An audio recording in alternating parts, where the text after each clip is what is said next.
तुम जो टैली पे लेजर बनाते हो, लेजर बनाए ना जी, क्या क्या चीज़ का तुम लेजर बनाते हो जीएसटी से रिलेटेड? एक इनपुट और एक आउटपुट। और अगर तुम कॉमन जीएसटी का लेजर बनाओ तो क्या बनाते हो? बस केवल एस जीएसटी, सी जीएसटी और आई जीएसटी। अगर तुम उसको डेबिट कर रहे हो तो इसका माने वो इनपुट हो रहा है, और अगर जीएसटी को तुम अगर क्रेडिट कर रहे हो तो वो आउटपुट हो रहा है। वो हमने तुमको इसमें भी बताया है जर्नल एंट्री में कि जब हम लोग परचेज का एंट्री डालते हैं तो जीएसटी को हम डेबिट करते हैं, और जब सेल का एंट्री डालते हैं तो जीएसटी को क्रेडिट करते हैं। तो तुमने भी तो लेजर बनाया ना जी? ठीक, उस लेजर को हम लोग इलेक्ट्रॉनिक लेजर नहीं बोलते हैं, हम लोग बोलते हैं कि टैली में हमने लेजर बना के रखा है। लेकिन जीएसटी का पोर्टल भी मेरा लेजर बनाता है। काहे बनाता है? कि तुम अपने टैली को बुक को वहाँ से मिलान कर सको कि तुम्हारा जो बुक वैल्यू निकल रहा है किसका इनपुट का, आउटपुट का, वहाँ से मैच करना चाहिए। ऐसा नहीं है कि तुम्हारे टैली में कुछ और दिखा रहा डेटा, जीएसटी के पोर्टल पे कुछ दिखा रहा, तो दोनों में डिफरेंसेस कहे हुआ भैया? क्योंकि जो तुम सेल का एंट्री यहाँ कर रहे हो वही ना रिपोर्ट करे वहाँ, जो तुम माल परचेज कर रहे हो वही ना रिपोर्ट हुआ वहाँ जी। तो डिफरेंस कैसे आ गया? ऑफसेट जो किए उसका भी तो एंट्री होगा। जीएसटी का जो ऑफसेट होता है आउटपुट माइनस इनपुट, फिर जो बचा इलेक्ट्रॉनिक कैश लेजर से हम जीएसटी का पेमेंट करते हैं। तो जो काम ऑनलाइन हो रहा है जीएसटी के पोर्टल पे, वही सेम काम तुम्हारे टैली में भी तो एंट्री हो रहा है ना। डिफरेंस कैसे? तो डिफरेंस तो होना ही चाहिए, पहली बात है ना। तो जीएसटी क्या करता है? कई तरह का इलेक्ट्रॉनिक लेजर बनाता है। क्या बनाता है? नाम क्या पड़ गया? Electronic e ledger. इसका क्या माने? Online ledger. तो इसमें जो हमारे लिए जो सबसे मोस्ट इंपॉर्टेंट लेजर का नाम आता है, लिखा रहेगा electronic credit ledger. Electronic credit ledger सबसे पहले रहेगा। अच्छा, क्रेडिट का माने ही क्या होता है? जमा। समझ रहे हो ना? क्रेडिट का माने होता है जमा। और इसमें कौन सा डेटा आएगा तुमको पता है? तुम्हारा इनपुट टैक्स का पैसा आएगा। क्या आएगा? तुम जितना भी माल खरीदते हो उसको हम लोग बोलते हैं इनपुट टैक्स। और इनपुट टैक्स में तीन ही तरीका लेजर है ना जी। एक हो गया आई जीएसटी, सी जीएसटी और एस जीएसटी। तो ये सारा हेड है। तो जहां जहां से तुमने माल परचेज किया वो सारा डेटा तुम्हारा कहां दिखेगा? क्रेडिट लेजर में। पहले तो माल परचेज का आ गया, कैसे कैसे आया समझा रहे हैं। यहां देखो, हम अपने हिसाब से समझा रहे हैं। तुमने जैसे माल परचेज किया, आई जीएसटी का था 10,000, सी जीएसटी का था 50,000 और ये भी था 50,000, ऐसे समझो। अभी फिर ऑफसेट भी तो किए होगे। लेजर का क्या माने? एडजस्टमेंट भी। खाली आएगा नहीं, जाने का भी होगा इसमें। तो इलेक्ट्रॉनिक क्रेडिट लेजर में मेरा पूरा बैलेंस दिखेगा और ट्रांजैक्शन भी दिखेगा। समझे?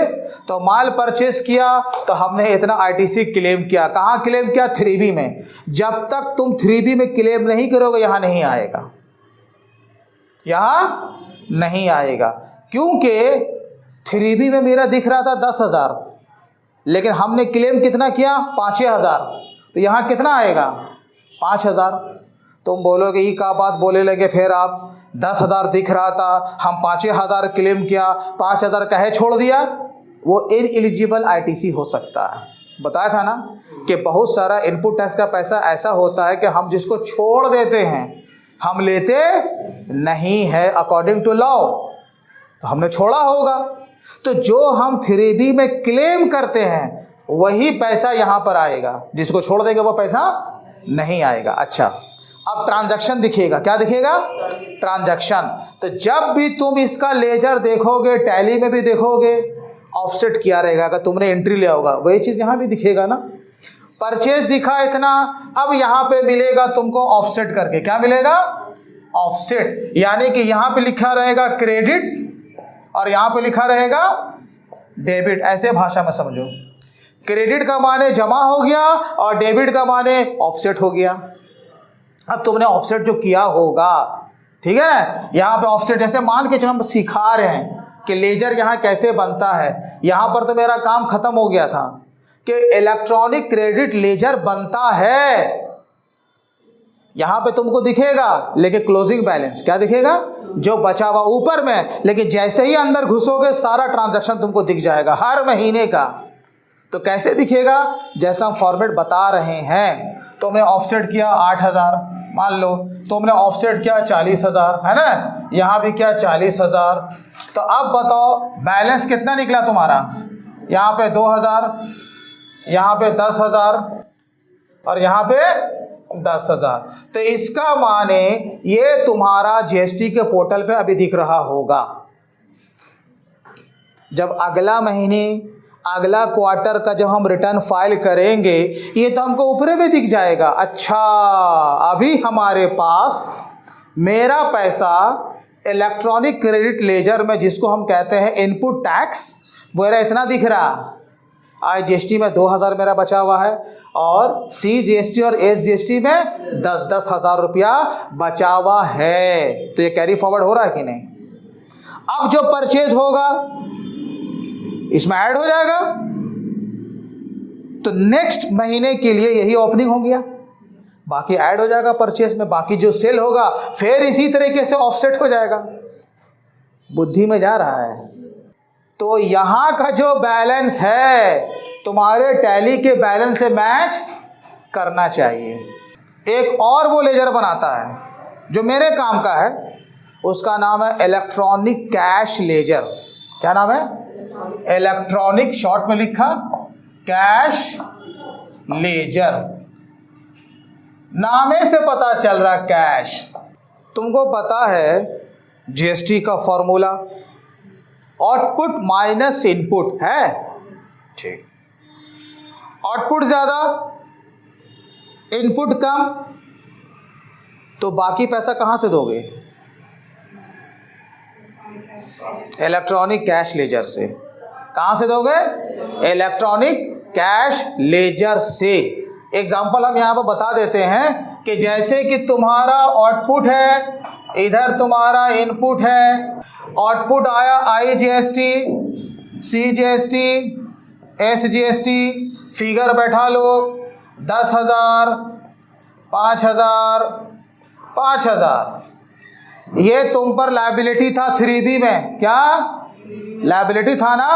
अब ऑफसेट हुआ, सर यहाँ पे दिया 8,000, यहाँ पे दिया 4,000 और यहाँ पे दिया 3,000। यही मेरा था आईटीसी, इससे ज़्यादा नहीं था। अब ये बताओ जो पेबल जो निकल रहा है इसको क्या बोलेंगे, पेबल। देने को है, माइनस हुआ यहाँ पे 2,000 निकला इस हेड में, यहाँ निकला 1,000 और यहाँ निकला 2,000। इसका माने टोटल 5,000 का हम पे जीएसटी का लायबिलिटी अभी भी चढ़ा हुआ है। तो कहाँ से पेमेंट करोगे, इसके लिए तुमको चालान को क्रिएट करना होगा। और ये तुमको चालान को क्रिएट नहीं करना, ऑटोमेटिक हो जाएगा, कुछ मैनुअल करने की ज़रूरत नहीं है। क्योंकि जीएसटी का पोर्टल इतना अच्छा बना हुआ है हमारे लिहाज से। तुम जैसे ही इसको ऑफसेट करे 3B में, मैसेज क्या आएगा, यू हैव इनसफिशिएंट बैलेंस। क्या आएगा, you have insufficient balance, do you want to create challan. तो तुम क्या करोगे, यस। जैसे यस करोगे ऑटोमेटिक वो चालान का फॉर्मेट बना देगा, तुमको लेके चला जाएगा। बस भैया क्या करो, गेटवे में जाओ, अपना बैंक को सेलेक्ट करो और पेमेंट कर दो। जैसे भी तुम पेमेंट करना चाहते हो, मल्टीपल वहाँ पर बैंक का फीचर्स दिया हुआ है, debit card, credit card, net banking, UPI, RTGS, NFT. तो चालान क्रिएट कर लिए, पेमेंट कर दिए, पेमेंट करने के बाद ये पैसा तुमको कहाँ दिखेगा मालूम है, ये पैसा यहाँ दिखेगा। तो इससे क्या पता चला कि जब जब हम चालान क्रिएट करेंगे, जिस हेड में हम पैसा डालेंगे, हेड समझ में आया, इसमें से कोई भी एक में हेड में तुम डालोगे, कभी कभी तुमको इंटरेस्ट लगेगा, कभी कभी पेनल्टी लगेगा, कभी कभी लेट फाइन भी लगेगा, उसका भी कॉलम बना हुआ है।